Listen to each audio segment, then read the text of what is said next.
Hello दोस्तों, कल की क्लास हम कंटिन्यू करेंगे। क्लास आपको कैसी लग रही है अपना फीडबैक ज़रूर दें और लाइक सब्सक्राइब और कमेंट ज़रूर करें। तो कल हमने पढ़ा था कि सौरमंडल क्या है, आज हम उसके आगे देखते हैं। जैसा कि हम सभी लोग जानते हैं कि सौरमंडल में 8 ग्रह हैं: बुध, शुक्र, पृथ्वी, मंगल, बृहस्पति, शनि, यूरेनस और नेपच्यून।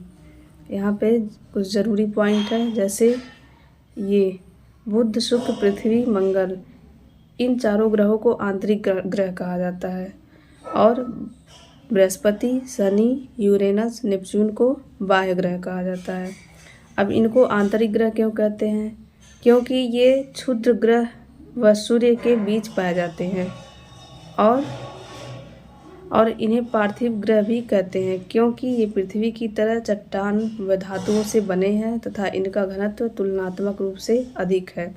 इन्हें आंतरिक ग्रह इसलिए कहा जाता है क्योंकि ये क्षुद्र ग्रह व सूर्य के बीच पाए जाते हैं।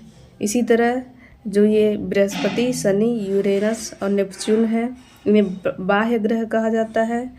इन्हें जो है जेवियन ग्रह भी कहते हैं। ये बृहस्पति की तरह हैं और ये गैसों के बने हैं। गैस कौन कौन सी है इसमें इम्पोर्टेंट? हाइड्रोजन व हीलियम। आगे देखते हैं। सूर्य सौरमंडल के केंद्र में है, जो अपने गुरुत्वाकर्षण से सौरमंडल को बांधे हुए है। यानी जो सौरमंडल का केंद्र है वो कौन है? सूर्य ही है। अब इसका निर्माण जो है हाइड्रोजन और हीलियम गैसों से हुई है और इसका व्यास जो है 13,92,000 किलोमीटर है।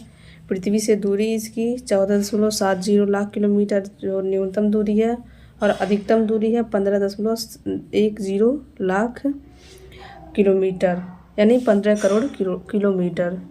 औसत दूरी कितनी है? 14.90 करोड़ किलोमीटर। ये ऐसे लिख दिया गया है। आगे देखते हैं कि ग्रह। सबसे पहले है बुध। ये जो है 88 दिनों में सूर्य का चक्कर लगाता है और दीर्घ वृत्ताकार मार्ग से सूर्य का चक्कर लगाता है। ये इम्पोर्टेंट पॉइंट है।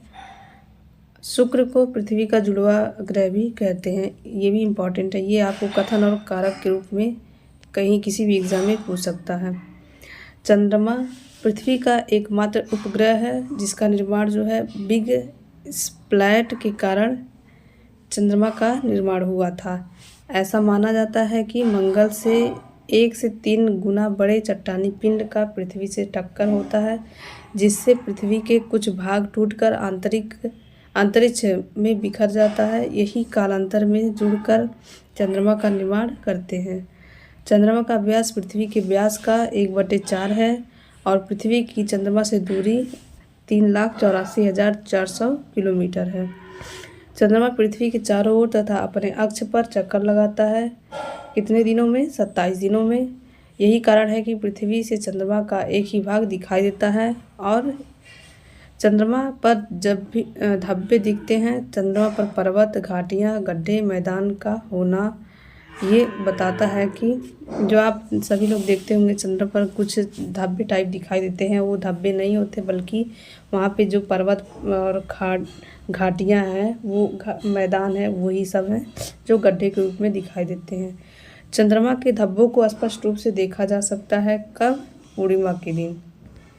ठीक, आगे देखते हैं। ग्रह होने के लिए कुछ आवश्यक शर्त होती हैं, जैसे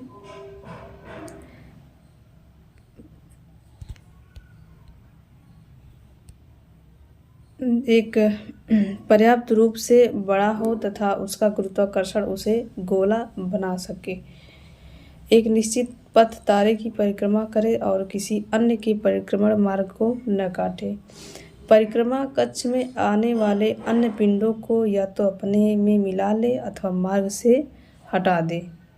ठीक, 2006 में क्या हुआ था कि अंतर्राष्ट्रीय खगोलीय संघ ने प्लूटो को बौना ग्रह के रूप में मान्यता प्रदान की, क्योंकि प्लूटो नेपच्यून की कक्षा को काटता है, कक्षा में आने वाले पिंड को नहीं हटा पाता।